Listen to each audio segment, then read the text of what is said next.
With the re-release of the Korg 700 series in the Korg limited edition 700 FS, I thought it'd be interesting to go back and look at the original two, the 700 and the 700S, compare them, and talk about their history. Stay tuned.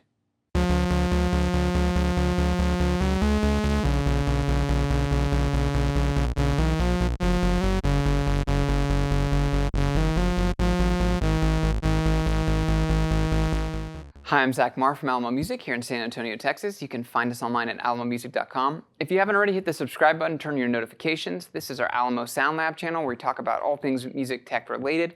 And today we're looking at the Mini-Korg 700 and the Mini-Korg 700S, the two original monosynths from Korg, and talking about their history, how they differ, and how they relate to Korg today. So let's talk first about their history. The K1, or the Korg 700, depending on which market it was sold in, was their first monosynth. It was based on technology from an organ, I think it's called the prototype, that Korg built, and it was kind of an avant-garde organ as far as from what I can read. It used a lot of kind of synthesizer technology in its oscillators and filters, and was not terribly successful. I think they sold like 50 of them, but they took the technology and put it into a monosynth in 1973, and it was the Korg 700.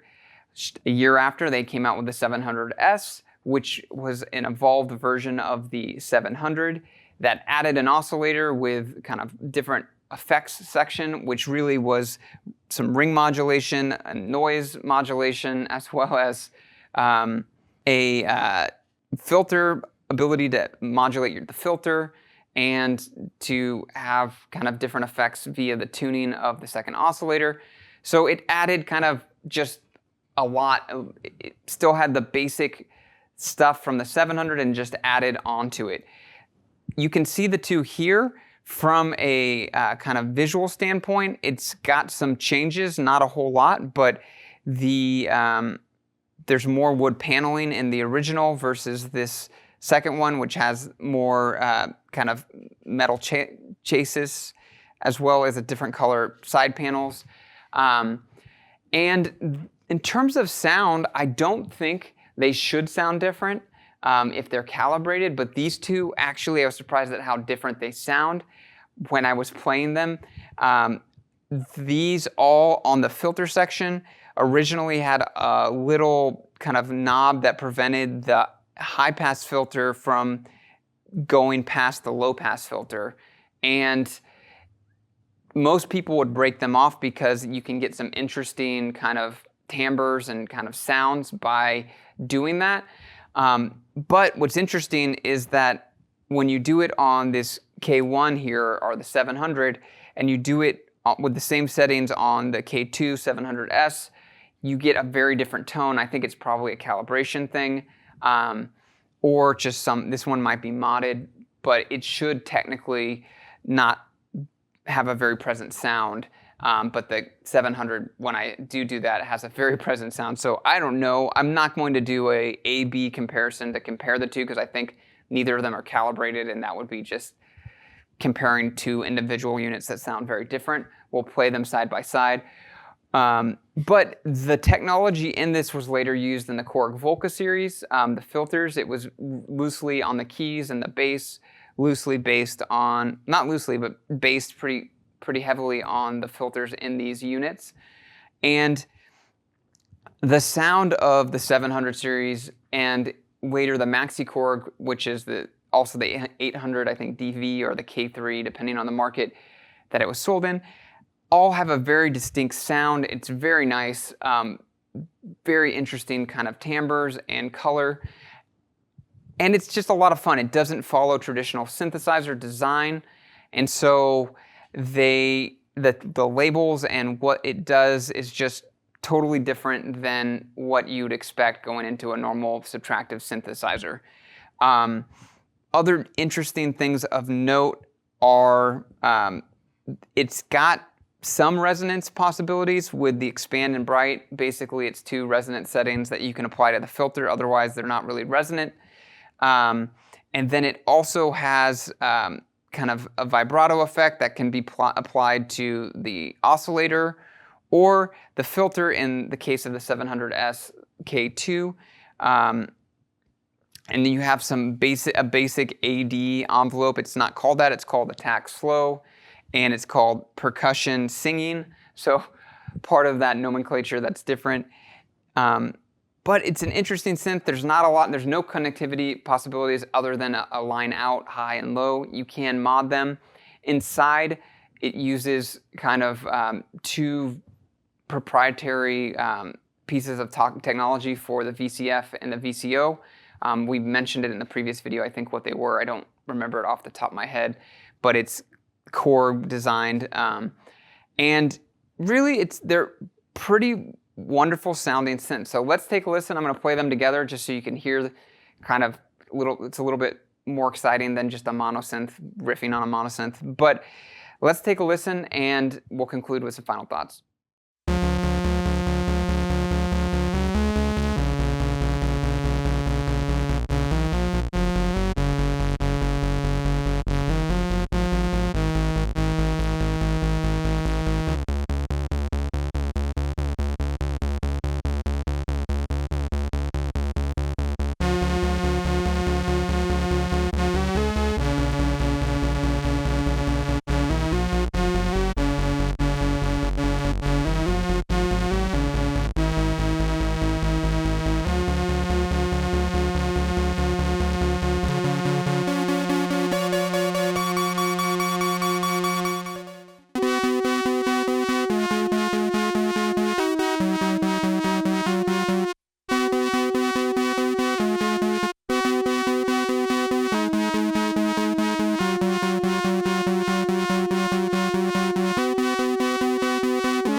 So there you have it. Real fun to play with both of them. The 700S is a lot more complex, or not, it's not terribly complex, but you can get more complex, weirder tones, especially with the modulation possibilities, the ring mod possibilities, and the effects section.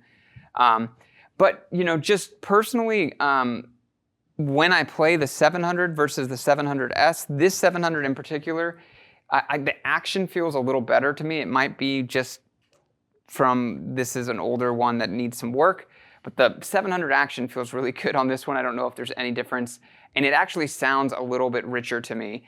And again, I don't know if technically there's any differences. There's more stuff in this, so there is circuitry differences, but I'd be curious if other people have compared the two and if there are sonic differences that come from the additional circuitry in the 700S when you are just using the features that are shared between the two. I think that's a question that is unanswered. For the 700S, it technically has everything that the 700 does, so it's really not that interesting of a comparison, but tonally they do sound very different. I didn't do a comparison between the two because I'm not 100% sure that's gonna be worthwhile or that it's anything other than calibration, but I think it's an interesting question. Would love to hear other thoughts on it. Also, these are both modifiable. People do mod them, and interestingly enough, they go for about the same price on the used market. You can find them anywhere from $1,000 to $3,000, and it doesn't totally make sense to me why they would go for the same price, as the K2 or the 700S has a lot more functionality than the 700. But that's the case. I think it's probably because the information is kind of hard to find when you're looking this up. It's not terribly well documented. But I'm super excited about the 700FS that Korg is releasing. It's basically a kind of souped up, modified version of the 700S with a lot of modern features. And it's the original designer also was involved in the kind of re-release of the 700FS, which is really cool. So maybe one day we'll have one on the channel and we can compare all three. But for today, that's it. Did I leave anything out? Would love to hear your comments below, thoughts, additional insights.